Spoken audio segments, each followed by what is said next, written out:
बहुत स्वागत है आप सभी का study with Swati YouTube channel पर। दोस्तों आज के अपने इस वीडियो में हम बात करेंगे BEd third semester CSJMU university of Kanpur की। तो यहाँ पर बीएड थर्ड सेमेस्टर से जो आपका कंपलसरी पेपर है, पेपर 1 विद्यालय नेतृत्व एवं प्रबंधन यानी स्कूल मैनेजमेंट एंड लीडरशिप, तो ये आपका कंपलसरी पेपर है बीएड थर्ड सेमेस्टर से। और आप सभी को ज्ञात है कि बीएड थर्ड सेमेस्टर का जो पेपर है कंपलसरी पेपर वह 10 मार्च 2023 को कंडक्ट कराया जाना है। तो यहाँ पर हम प्रीवियस वीडियो में यूनिट जो आपकी फर्स्ट, सेकंड, थर्ड इन तीनों यूनिट को कंप्लीट करा चुके हैं। आज के अपने इस वीडियो में हमारी लास्ट यूनिट फोर्थ है जिसे हम कंप्लीट करा देंगे। और यहाँ पर बीएड थर्ड सेमेस्टर पेपर 1 जो है इम्पॉर्टेंट क्वेश्चन जो शॉर्ट और लॉन्ग आपके एग्ज़ाम में प्रीवियस ईयर में पूछे गए थे और जिनके आने की संभावना ज़्यादा है उनको हम यहाँ पर कंप्लीट करा रहे हैं। तो यहाँ पर विषय सूची की बात करें, सभी जो टॉपिक हैं इन सभी से इम्पॉर्टेंट क्वेश्चन की सीरीज कंप्लीट करा दी गई है। तो आप प्रीवियस वीडियो ज़रूर देखिए, वहाँ से आपको जो इम्पोर्टेंट क्वेश्चन है केवल वही बताए जा रहे हैं, एक्स्ट्रा आपको कुछ भी नहीं पढ़ना है इन सभी टॉपिक से। तो प्रीवियस वीडियो में हमारे टॉपिक की बात करें तो 10 तक यूनिट थर्ड में आए थे। आज के अपने इस वीडियो में हम यूनिट 4 को 11, 12 और 13 इन 3 टॉपिक से इम्पॉर्टेंट जो बहुत इम्पॉर्टेंट है शॉर्ट और लॉन्ग उनको कंप्लीट कराएंगे। तो ये आपका यूनिट 4 में आएगा 11, 12 और 13 ये 3 टॉपिक। तो चलिए दोस्तों आज के अपने इस वीडियो को हम शुरू करेंगे यूनिट 4 के लिए। और यूनिट 4 से हमारा पहला इंपॉर्टेंट क्वेश्चन बनता है कि शैक्षिक प्रशासन के आधारभूत सिद्धांतों का वर्णन कीजिए। तो यहाँ पर शैक्षिक प्रशासन के आधारभूत सिद्धांत कौन कौन से हैं, यानी प्रिंसिपल ऑफ एजुकेशनल एडमिनिस्ट्रेशन। तो यहाँ पर कई सारे हैं। पहले अगर हम बात करें शैक्षिक सिद्धांत की तो साधारणतः किसी तंत्र या प्रणाली का संचालन करने तथा उसके चलाने के लिए विश्वसनीय रूप से पूर्ण अनुभव व्यवहारों की सहायता ली जाती है, ये ही नियम या सिद्धांत कहलाते हैं। नियम अंग्रेजी भाषा का प्रिंसिपल शब्द का अनुवाद है।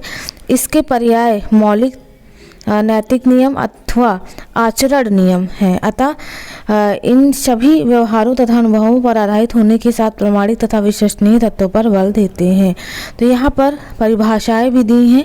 ठीक है, परिभाषा है कि इन नियमों द्वारा आचरण के वे कार्य नियम बनाए जाते हैं जो विस्तृत अनुभव के कारण मान्य अथवा वैध से हो गए हैं।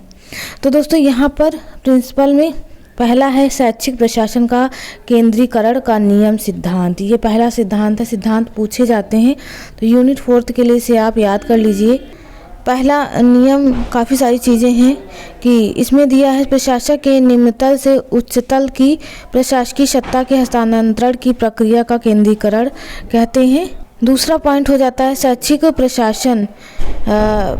प्रशासन में विकेंद्रीकरण का नियम। ठीक है, इसमें काफ़ी सारी चीज़ें दी हैं। दिया है कि शैक्षिक प्रशासन की सत्ता का विभाजन करना ही विकेंद्रीकरण कहलाता है। इसमें प्रशासन के सभी कार्यों, उत्तरदायित्वों आदि को सभी लोगों में विभाजित कर दिया जाता है। ठीक है, ये पॉइंट के अंतर्गत और भी सारी चीज़ें हैं, आप उन्हें खुद से पढ़िएगा।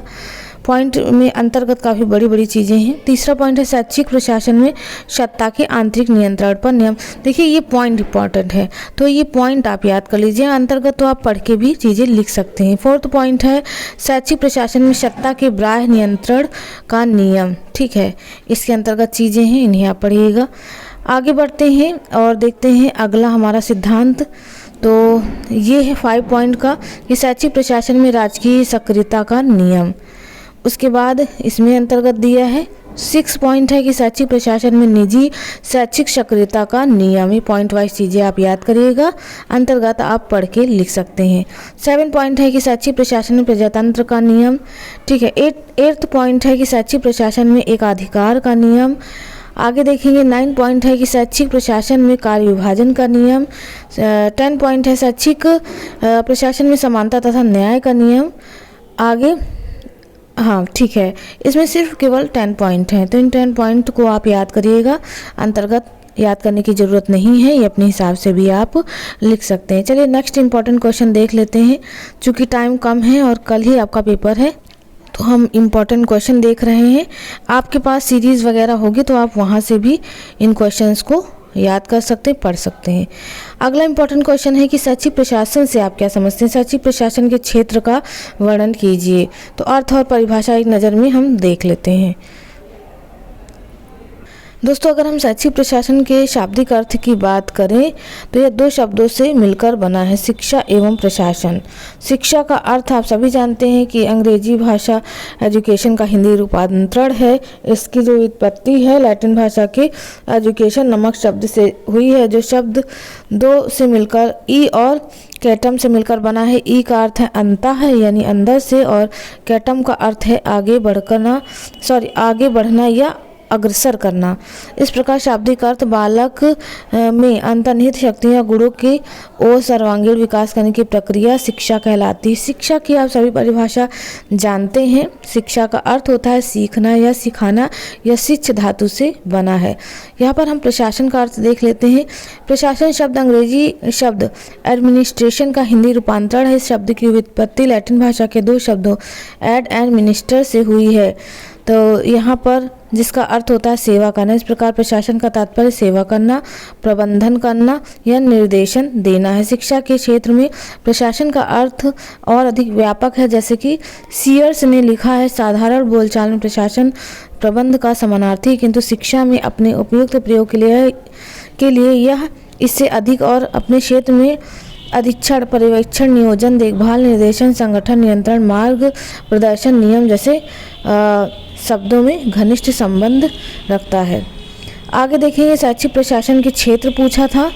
अर्थ और परिभाषा हो गई। तो शैक्षिक प्रशासन के क्षेत्रों की बात करें तो यहाँ पर पॉइंट वाइज चीज़ें हम देखेंगे।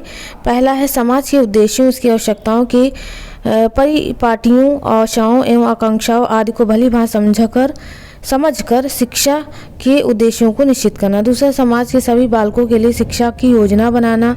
तीसरा, इस योजना को कार्य रूप में परिणत करने के लिए समस्त उपलब्ध साधनों को एकत्रित करना। ये सारे पॉइंट आ जाएंगे अगर हम शैक्षिक प्रशासन के क्षेत्रों की बात करें। तो यहाँ पर 5 पॉइंट हैं, आप इन पॉइंटों को पढ़ के लिख सकते हैं। चलिए नेक्स्ट इंपॉर्टेंट देख लेते हैं। यहाँ पर 6 पॉइंट है, ठीक है। ये 5 और 6 पॉइंट हैं। लास्ट में है वित्तीय एवं व्यापारिक संगठन। नहीं, ठीक है, यहाँ पर 5 पॉइंट ही है, आप ध्यान रखिएगा। ये जो है 5 पॉइंट हैं, ये 6 पॉइंट नहीं है, ये किसी और का है, ये किसी और उसका आ गया है, इसको आप स्किप करिएगा। नेक्स्ट इंपॉर्टेंट क्वेश्चन देखते हैं। क्वेश्चन नंबर 4 कि शैक्षिक प्रशासन की आवश्यकता व महत्व प्रकाश डालिए और उसके उद्देश्यों को भी स्पष्ट कीजिए। अथवा शिक्षा प्रशासन के उद्देश्यों एवं कार्यों की विवेचना। शैक्षिक प्रशासन के क्या उद्देश्य हैं, तो ये कानपुर यूनिवर्सिटी 2020 में क्वेश्चन पूछा गया था 3rd सेमेस्टर में। तो हम इसके महत्व एवं कार्य देख लेते हैं, ठीक है, उद्देश्यों को भी देख लेंगे। तो यहाँ पर जैसा कि दिया है आवश्यकता, महत्व एवं कार्य, यानी आवश्यकता पूछे, महत्व पूछे, कार्य पूछे, सबका अर्थ आप एक ही लिखेंगे, ठीक है। तो इसमें पॉइंट वाइज में पहला पॉइंट है हमारा शिक्षा की प्रक्रिया को व्यक्ति एवं समाज दोनों के हित में संचालित करने के लिए आवश्यकता। दूसरा है यहाँ पर दूसरा पॉइंट दिया है कि शिक्षा के कार्य में सुगमता, कुशलता, सरलता उत्पन्न करने के लिए आवश्यकता। तीसरा है बालकों के व्यक्तित्व के सर्वांगीण विकास के लिए आवश्यक। चौथा है शिक्षार्थियों एवं शिक्षकों दोनों की उपलब्धियों में वृद्धि करने के लिए आवश्यक। 5वां शिक्षा के अवसरों की समानता के आधार पर देश के प्रत्येक नागरिक को समान रूप से शिक्षा प्रदान करने के लिए आवश्यक। इसी तरह से कई सारे पॉइंट दिए हैं, तो यहाँ पर आप इन पॉइंटों को पढ़ सकते हैं। आपके पास सीरीज़ वगैरह हो, बुक वगैरह हो, तो वहाँ से इन चीज़ों को पढ़ सकते हैं, ठीक है। ध्यान दीजिएगा, इन सभी पॉइंटों को आप देख लीजिए। आप वीडियो पॉज करके जो है लिख सकते हैं, काफ़ी सारे पॉइंट हैं, ठीक है। अगर हम आवश्यकता, महत्व और कार्यों की बात करें तो इनमें से काफ़ी सारे पॉइंट आपको लिखने के लिए मिल जाएंगे, बशर्ते आपको इनको पढ़ना पड़ेगा। अगर कोई दिक्कत है तो आप कमेंट करिएगा, आपको PDF भी अवेलेबल करा दिया जाएगा। चलिए आगे हम बढ़ते हैं और देखते हैं कि शिक्षा उपयुक्त आवश्यकताओं पर, यहाँ पर कार्य हो गए, आवश्यकता देख लेते हैं। शिक्षा को समाज उपयोगी, देखिए कितने सारे कार्य, आवश्यकता, महत्व, वो भी आप लिख सकते हैं। यहाँ पर पॉइंट वाइज ऐसे भी चीज़ें आप लिख सकते हैं कि शिक्षा को समाज उपयोगी बनाना है, बालकों के चरित्र निर्माण में सहायक है, शैक्षिक तत्वों में संतुलन बनाने में सहायक, शिक्षा विभिन्न अंगों के समन्वय में सहायक है, शिक्षा प्रक्रिया के संचालन में सहायक, मानवीय व्यक्तित्व के विकास में सहायक, ठीक है। तो यहाँ तक हो गया कार्य, आवश्यकता, महत्व, ये सारे पॉइंट थे। अब लास्ट उद्देश्य देख लेते हैं, क्या उद्देश्य हैं इसके, तो उसे भी हम एक नज़र में देख लेते हैं। इसमें दिया है शैक्षिक प्रशासन के उद्देश्यों में पहला कि उद्देश्य एवं कुशल नागरिकों को तैयार करना, दूसरा समानता की भावना का विकास करना। ये पॉइंट वाइज चीज़ें पढ़ी है, अंतर्गत आप खुद से लिखिएगा। तीसरा है बालकों का सर्वांगीण विकास करना। चौथा है सामाजिक एवं व्यवसायिक कुशलता उत्पन्न करना। और आगे बढ़ेंगे, पांचवा पॉइंट कि स्वशासन की शिक्षा प्रदान करना। छठा है त्याग व बलिदान की भावना को जागृत करना। सातवां पॉइंट है कर्तव्यों के प्रति उदात्त भावना का विकास करना। ये सारे पॉइंट आएंगे, ठीक है, अंतर्गत आप पढ़िएगा खुद से। आगे है, बस ठीक है, इतने ही पॉइंट थे उद्देश्यों की अगर हम बात करें तो ये 7 उद्देश्य थे। आप 5 उद्देश्य पढ़ लीजिएगा, हेडिंग आप सभी याद कर लीजिएगा, ठीक है। वैसे भी भूल ही जाएंगे, लेकिन आप पढ़ लेंगे तो कुछ तो याद रहेंगे पॉइंट। तो इन पॉइंटों को आप ध्यान दीजिएगा, यही जो है आपको लिखना है अगर आपका क्वेश्चन पूछा जाता है। चलिए आगे बढ़ते हैं और नेक्स्ट इम्पॉर्टेंट क्वेश्चन देख लेते हैं। तो अगला इम्पॉर्टेंट क्वेश्चन है कि यहाँ पर पूछ लिया है कि ऐतिहासिक दृष्टि से शैक्षिक प्रशासन को कितने विभिन्न भागों में विभाजित किया जा सकता है। स्वतंत्र भारत में शिक्षा प्रशासन की विवेचना कीजिए। अथवा करके दूसरा क्वेश्चन है कि विद्यालय के शैक्षिक प्रशासन की ऐतिहासिक पृष्ठभूमि को यूनिको विस्तार से विवेचना कीजिए। ये 2018 में पूछा गया था।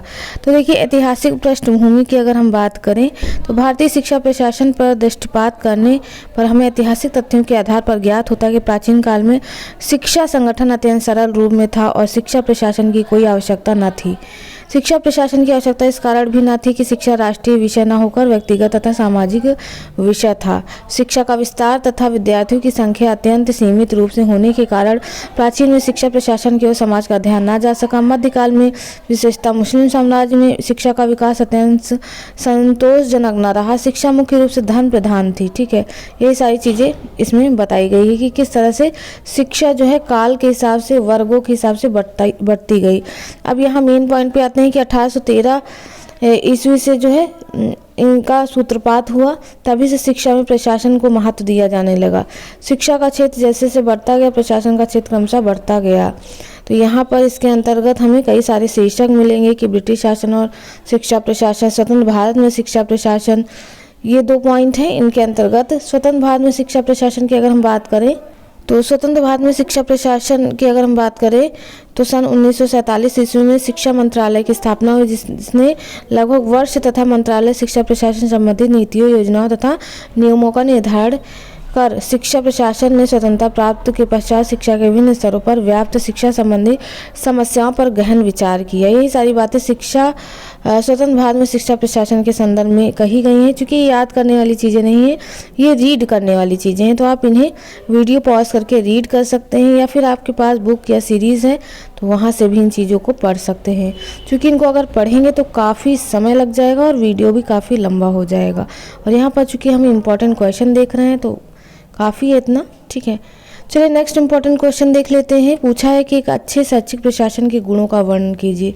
ये कानपुर 2018 के क्वेश्चन पेपर में 2 बार पूछा गया था।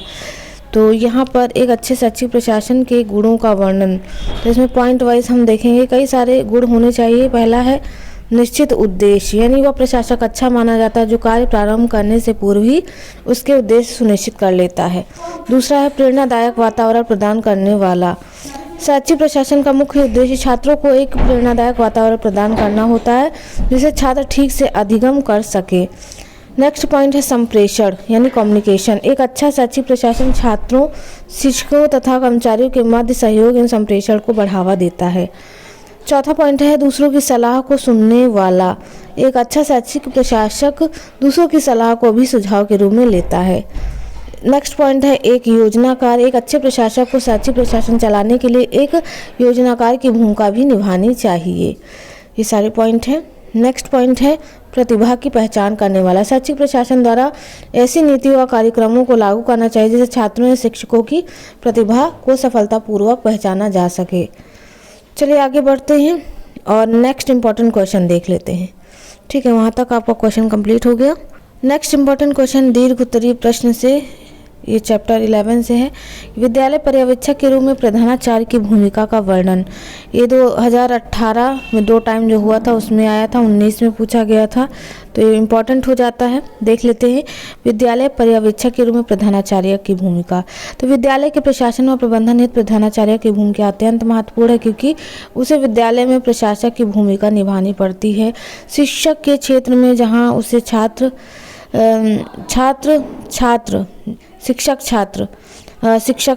शिक्षक निरीक्षक, शिक्षक अभिभावक आदि के संबंधों को संतुलित एवं निरीक्षित करना पड़ता है, वहीं उसे साथी शिक्षकों का भी नेतृत्व करना पड़ता है।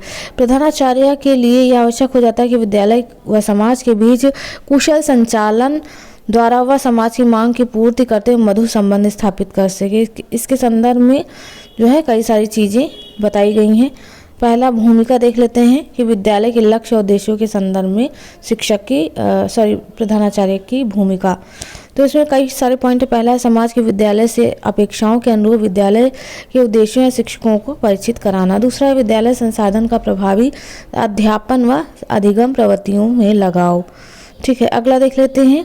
अगला दिया है, नेक्स्ट पॉइंट है 2, विद्यालय संसाधन का प्रभावी अध्यापन व अधिगम प्रवृत्तियों में लगाव। शिक्षकों एवं छात्रों की समस्याओं से निकट का परिचय प्राप्त करना, छात्रों की समस्याओं के निदान व उपकरण हेतु कदम उठाना, शिक्षकों को व्यावसायिक विकास के अवसर प्रदान करना, भावी अधिगम चुनौतियों हेतु छात्रों को तैयार करना, मानवीय संबंधों में परस्पर विश्वास उत्पन्न करना व सहयोग को बढ़ावा देना। तो ये सारे पॉइंट आ जाते हैं विद्यालय के लक्ष्य और उद्देश्यों के संदर्भ में प्रधानाचार्य की भूमिका के अंतर्गत। ठीक है, दूसरा पॉइंट देख लेते हैं। यहाँ पर और भी पॉइंट हैं। दूसरा पॉइंट हम देखेंगे कि प्रधानाचार्य की पर्यवेक्षक के रूप में क्या भूमिका है। तो प्रधानाचार्य सर्वप्रथम शिक्षक और फिर प्रशासक या पर्यवेक्षक। प्रधानाचार्य द्वारा शिक्षण कार्य न केवल शिक्षकों के मार्गदर्शनार्थ अथवा आवश्यक है, बल्कि यह उसके लिए छात्रों के समीप आने का सबसे महत्वपूर्ण साधन है। इसके लिए वह विद्यालय की चारित्रिक भावना को और उन्नत बनाने में मुख्य भूमिका निभाता है और विद्यालय के शिक्षण कार्य के स्तर को उन्नत बनाने का भी कार्य करता है। तो यहाँ पर इसी के बारे में सारी चीज़ें दी हैं और यहाँ पर कुछ और चीज़ें दी हैं, जैसे कि प्रधानाचार्य के पर्यवेक्षक के रूप में जो कार्य करने पड़ते हैं इसमें कौन कौन से हैं। तो पहला है कक्षा शिक्षण का अवलोकन, ये दिया है, कक्षा शिक्षा का अवलोकन। दूसरा है शिक्षकों द्वारा कक्षा में दिए गए कार्य का पर्यवेक्षण। तो कक्षा शिक्षण का अवलोकन में ये सारे पॉइंट आएंगे कि जो प्रधानाचार्य है तथा शिक्षक के बीच एक सद्भावना बढ़ाने की दृष्टि, शिक्षक की प्रगति के मूल्यांकन की दृष्टि, सब कुछ सीखने की प्रक्रिया में दृष्टिपात करने की दृष्टि, शिक्षक के शिक्षण में अच्छे और कमज़ोर पक्ष को जानने की दृष्टि, ये सारी चीज़ें आ जाती है। सारे अंतर्गत पॉइंट भी हैं। मेन क्या है कि आप इन पॉइंटों को पढ़िएगा। ठीक है, फिर अगला पॉइंट है शिक्षक द्वारा कक्षा में दिए गए कार्य का पर्यवेक्षण। ये सारे पॉइंट हैं, आप इन्हें चाहे तो स्क्रीनशॉट लीजिए या फिर इन्हें आप रोक के पढ़िएगा। थर्ड पॉइंट देखेंगे कि प्रधानाचार्य द्वारा शिक्षकों को दिए गए प्रदत्त कार्यों का पर्यवेक्षण। ये सब प्रधानाचार्य की भूमिका है कि किस तरह से वह विद्यालय में शिक्षकों के लिए और भवन के लिए और विद्यालय का क्रियाकलापों में अपना सहयोग देता है। ये सारे पॉइंट हैं। नेक्स्ट इम्पॉर्टेंट पॉइंट यहाँ पर क्वेश्चन आ जाता है कि परिवेक्षण तथा पर्यवेक्षण में अंतर। देखिए दोनों लग रहे हैं एक जैसे, लेकिन दोनों में अंतर काफ़ी है। तो परिवेक्षण क्या है और पर्यवेक्षण क्या है, इन दोनों में हम अंतर को समझ लेते हैं। तो जो परिवेक्षण होता है इसमें यह क्रिया हमेशा चलती है और पर्यवेक्षण में यह क्रिया हमेशा नहीं चलती है। इसमें आकलन निदान की दृष्टि से किया जाता है, यानी परिवेक्षण में, और पर्यवेक्षण कार्यों में संचालन का महत्व दिया जाता है। आगे बढ़ेंगे और पॉइंट हैं कि परिवेक्षण में इसका लक्ष्य होता है कार्यक्रमों का नियंत्रण करना और उसमें सुधार करना। इसका लक्ष्य होता है कि सभी कार्यों का संचालन समुचित ढंग से किया जा रहा है या नहीं। ठीक है, अगला है पॉइंट कि प्राचार्य जब शिक्षकों के कार्यक्रमों को स्वतंत्र भार सौंप देता है तो प्रभारी का कार्य पर्यवेक्षण होता है। इस प्रकार प्राचार्य का कार्य पर्यवेक्षण का होता है। ये सारे पॉइंट हैं। ठीक है, ज़्यादा इम्पोर्टेंट नहीं है, मैंने सोचा शायद शॉर्ट में पूछ ले, तो आप इन चीज़ों को ध्यान में दीजिएगा। इसमें जवाबदेही को ध्यान में रखा जाता है, पर्यवेक्षण में और पर्यवेक्षण में इसमें उत्तरदायित्वों का ध्यान रखा जाता है। ये पॉइंट है, आपको अगर चाहिए तो इसका स्क्रीनशॉट लीजिएगा। चलिए नेक्स्ट इंपॉर्टेंट क्वेश्चन पूछ लेते हैं। नेक्स्ट इंपॉर्टेंट क्वेश्चन है कि संतुलित आहार से आप क्या समझते हैं? पौष्टिक आहार के विभिन्न तत्वों के स्रोतों के कार्यों की विवेचना कीजिए। ठीक है, अथवा करके दूसरा इसमें पूछ लिया है कि संतुलित आहार को परिभाषित कीजिए। संतुलित आहार में पाए जाने वाले पोषक तत्वों का विस्तार वर्णन कीजिए। संतुलित आहार को परिभाषित कीजिए। कुल मिला के संतुलित आहार के बारे में पूछ लिया है। देखिए 2016, 17, 19 सभी में पूछा गया है क्वेश्चन, तो बहुत इंपॉर्टेंट हो जाता है। तो इसे हम देख ही लेते हैं कि संतुलित आहार क्या है। तो आप सभी को पता है कि संतुलित भोजन वह होता है जिसमें कार्बोहाइड्रेट, प्रोटीन, विटामिन सारी चीज़ें आवश्यक तत्व मौजूद होते हैं। यही होता है संतुलित आहार। तो संतुलित भोजन उस भोजन को कहते हैं जो शरीर की आवश्यकताओं को पूरा करता है और अपेक्षाओं को तृप्त करता है, जिसमें भोजन के सभी आवश्यक पौष्टिक तत्व सम्मिलित हों। इन तत्वों का उचित अनुपात व्यक्ति की आयु, लिंग और काम करने की स्थिति आदि का ध्यान रख कर निर्धारित किया गया हो, अथवा विभिन्न खाद्य पदार्थों को मिश्रित रूप से निर्मित वह आहार है जो शरीर को भी पौष्टिक तत्व और न्यूनतम शारीरिक आवश्यकताओं के अनुपात में प्रदान करता है। तो आप सभी जानते हैं जो MDM है उसमें आपको संतुलित आहार हर दिन जो है मिलता है। अलग अलग भोजन जो है आपको प्राप्त कराया जाता है और वह पौष्टिक आहार सभी पोषक तत्वों से युक्त होता है। पौष्टिक आहार को अगर हम सामान्य भाषा में देखें तो सामान्यतः आहार और पोषण को एक दूसरे का पर्याय समझा जाता है, जो कि अनुचित है। वास्तव में आहार का अर्थ उन सभी खाद्य पदार्थों से है जिनका उपयोग करके प्राणी जीवित रह सकता है। ठीक है, आहार में विभिन्न पदार्थों का मिश्रण जो जीवन के लिए अति आवश्यक, ये सब तो आप अपने हिसाब से भी लिख सकते हैं। तो यहाँ पर और चीज़ें हम देख लेते हैं, जैसा कि यहाँ पर जीवन यापन यानी विकास, प्रजनन, सामान्य स्वास्थ्य के लिए भोजन में इन तत्वों का होना आवश्यक है। पोषक तत्व कौन से होते हैं? प्रोटीन, कार्बोहाइड्रेट, वसा, जल, विटामिन और खनिज लवण। ये सब हमें भोजन से यानी पौष्टिक आहार से ही जो प्राप्त होता है या संतुलित आहार से हमें मिलता है। संतुलित आहार, प्रोटीन आप जानते हैं किससे मिलता है। ठीक है, प्रोटीन जो हमारे शरीर में जो हड्डियाँ होती हैं उनको मजबूत करता है। ठीक है, सब यहाँ पर दिया है कि जो प्रोटीन के साधन है, प्रोटीन के मुख्य रूप दूध, मांस, मछली, अंडे, सोयाबीन इनमें पाया जाता है। कार्य क्या है? शरीर में उत्पन्न अनेक रस प्रोटीन द्वारा ही बनते हैं। प्रत्येक कोशिका के लिए प्रोटीन की आवश्यकता होती है। शरीर में ऊर्जा व ताप पैदा करने के लिए, ईंधन के लिए यानी ईंधन का कार्य करने के लिए प्रोटीन द्वारा ही हमें प्रदान मिलती है चीज़ें। प्रोटीन शरीर के रोग निरोधक क्षमता प्रदान करता है। कार्बोहाइड्रेट का कार्य होता है कि कार्बन तथा हाइड्रोजन और ऑक्सीजन अनुपात में पानी में होती है, जिसके कारण जो है हमें स्टार्च बनता है शरीर में हमारे और उससे हमें ऊर्जा प्राप्त होती है। ये जो है मुख्यतः चावल, गेहूं, बाजरा, मकई, जौ, आलू, शर्करा इसमें मिलता है। तो दैनिक कार्य हेतु ताप और ऊर्जा की आवश्यकता और ईंधन का कार्य करने के लिए हमें जो है कार्बोहाइड्रेट की आवश्यकता होती है। ठीक है, ये सारी चीज़ें मेंशन हैं। आगे वसा के बारे में दिया है कि वसा को भी भोजन का एक आवश्यक तत्व माना गया है। यह कार्बन की अपेक्षा ऊर्जा का बेहतर स्रोत है। ठीक है, प्राप्ति के साधन यहाँ पर दिए हैं कि नारियल का तेल, तिल का तेल, सरसों, अखरोट, मछली, मांस, अंडा इनमें सब में पाया जाता है। जल यानी H2O, जल की बात करें तो हमें प्रतिदिन क्या हमारे शरीर का जो 75% जो भाग है वो जल से बना होता है। प्रतिदिन 4 से 5 लीटर पानी पीना चाहिए। ठीक है, 90 से 95 तक जो है खरबूजा, तरबूज इनमें पानी रहता है, तो इनका सेवन हमें करना चाहिए। ये सारी चीज़ें हैं। चलिए आगे बढ़ते हैं। आगे खनिज लवण के बारे में दिया है। ठीक है, कि पोटेशियम, फास्फोरस, क्लोरीन इनमें सब में जो है खनिज लवण पाए जाते हैं। फिर नेक्स्ट इम्पॉर्टेंट क्वेश्चन देखेंगे। नेक्स्ट इम्पॉर्टेंट क्वेश्चन है कि स्कूल स्वास्थ्य कार्यक्रम में अध्यापक की भूमिका की विवेचना कीजिए। तो यहाँ पर स्कूल स्वास्थ्य कार्यक्रम में अध्यापक की भूमिका पूछा है कि तो इसमें लिखेंगे व्यक्ति के सामाजिक, भावात्मक तथा भौतिक जीवन में ऐसा कुछ भी नहीं है जिसका संबंध स्वास्थ्य के साथ ना हो। स्वास्थ्य शिक्षा मानव जीवन और उसकी प्रक्रिया का अध्ययन रहता है। इसमें इससे संबंधित सभी समस्याएं, हित और आवश्यकता निहित ये सारी चीज़ें जो हैं इसमें दी हुई हैं, तो इसे आप पढ़िएगा। इसमें हम मेन पॉइंट पे आते हैं कि अध्यापक की भूमिका स्कूल के स्वास्थ्य कार्यक्रम से संबंधित कुछ अवधारणाओं के इर्द गिर्द घूमते हैं। जिस प्रकार पहला क्या है, योजना बनाना, दूसरा चिकित्सा परीक्षण, शिक्षा व प्रशिक्षण, सेमिनार व स्वास्थ्य कार्यक्रम का आयोजन, पर्यवेक्षण, विद्यालय के स्वास्थ्य निरीक्षण का रिकॉर्ड रखना और मार्गदर्शन करना। ठीक है, तो ये हो जाते हैं अगर हम बात करें स्कूल स्वास्थ्य कार्यक्रम में अध्यापिका की भूमिका। तो इस तरह से आप पॉइंट वाइज चीज़ें अच्छे से समझ पा रहे हैं और ऐसे ही आप जो है जितना हो सके पॉइंट वाइज चीज़ें लिखिएगा, नंबर अच्छे मिलते हैं इससे। ठीक है, तो दोस्तों यहाँ पर आप संतुलित आहार भी अपने आप से जो है बता सकते हैं, लिख सकते हैं। आप चाहे तो इनमें से चीज़ें पढ़िएगा। तो यहाँ पर हमारा जो यूनिट 4 से इम्पोर्टेंट क्वेश्चन बनते हैं जो आपके एग्जाम में पूछे जा सकते हो, पूछे गए हैं, उन सभी को सम्मिलित किया गया है। तो बिल्कुल ध्यान रखिएगा। 75 नंबर का आपका क्वेश्चन पेपर रहेगा और यहाँ पर 9 शॉर्ट और 2 लॉन्ग पूछे जाएंगे, तो उनको आप ध्यान में रखते हैं। इन क्वेश्चंस को आप ज़रूर रीड करिएगा।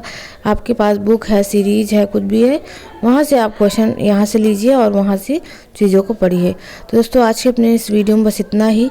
मिलते हैं आपके नेक्स्ट पेपर के लिए। जो आपके नेक्स्ट पेपर 2 है उसको भी हम जल्दी ही कंप्लीट करा देंगे, क्योंकि वो पेपर आपका शायद 15 को है, 14 को बीएड फर्स्ट सेमेस्टर का है, तो उन्हें भी कंप्लीट कराना है। तो चलिए दोस्तों, मिलते हैं अपने एक नेक्स्ट वीडियो में एक नया टॉपिक के साथ। तब तक के लिए आप सभी का बहुत बहुत धन्यवाद। Thank you friends, keep watching and share to others.